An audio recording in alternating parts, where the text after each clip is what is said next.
Hey guys வணக்கம். நான் Thirumalai running சம்மந்தமாக வீடியோ போட்டுருக்கேன். இப்போ என்னென்னா ஜோன் டு ஹார்ட் ரேட் வந்து நீங்கள் எப்படி கண்டுபிடிக்கிறதுன்னு நான் சொல்ல போகிறேன். ஃபஸ்ட்டு மெத்தட் என்னென்னா ஃபார்முலா மெத்தடு, ரொம்ப ஈஸியான method. Zone 2 is equal to 180 minus உங்கள் ஏஜ், அதை மைனஸ் பண்ணிங்கன்னா ஒரு வேல்யூ வரும்.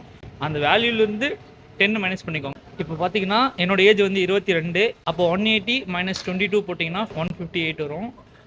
அப்போ வந்து என்னோட ஜோன் 2 ஹார்ட் ரேட் வந்து 148லேருந்து 158 ரேஞ்சுக்குள்ளே வரும். Second method, heart rate monitor இல்லாதவங்க எப்படி கண்டுபிடிக்கிறது அப்படின்னு, அதாவது என்ன மாதிரி ஆளுங்க எப்படி கண்டுபிடிக்கிறதுன்னு சொல்கிறேன். நீங்கள் ரன்னிங் பண்ணிருக்கும் போது உங்களால் வந்து ஒரு வாக்கியத்தை வந்து முழுசாக சொல்ல முடியும். அதாவது உங்கள் கூட ஒருத்தர் ஓடிட்டு இருக்காங்கன்னா அவங்க கூட எப்போ எழுந்தீங்க, எப்போ வந்தீங்க, என்ன சாப்பிட்டீங்க காலையில், அந்த மாதிரி அந்த ஒரு முழு வாக்கியத்தை வந்து முழுசாக சொல்ல முடியும். அப்போ வந்து உங்களுக்கு எந்த ஒரு மூச்சு அரைச்சலும் இருக்காது.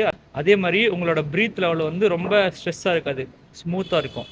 அப்போ நீங்கள் எந்த பேஸில் ஓடிட்டுருக்கீங்களோ அந்த பேஸ் தான் உங்களோட ஜோன் 2 பேஸ். மூணாவது வந்து நீங்கள் ஹார்ட் ரேட் மானிட்டர் வச்சிருக்கிறவங்க எப்படி ஜோன் 2 ஹார்ட் ரேட் வந்து கண்டுபிடிக்குதுன்னு சொல்கிறேன். ஃபஸ்ட்டு வந்து ஒரு 10 to 15 மினிட்ஸ் வந்து வார்ம் அப் பண்ணிடுங்க. வார்ம் அப் பண்ணிவிட்டு ஒரு 2 to 3 மினிட்ஸ் ரெஸ்ட் விட்டுட்டு அடுத்து 30 மினிட்ஸ்க்கு வந்து டெம்போ ரன் பண்ணுங்கள். அதாவது உங்களால் எவ்வளோ ஹார்டாக ஓட முடியுமோ அவ்வளோ ஹார்டாக ஓடிட்டு லாஸ்ட் 20 மினிட்ஸோட ஆவரேஜ் ஹார்ட் ரேட் எடுத்து வச்சுக்கோங்க.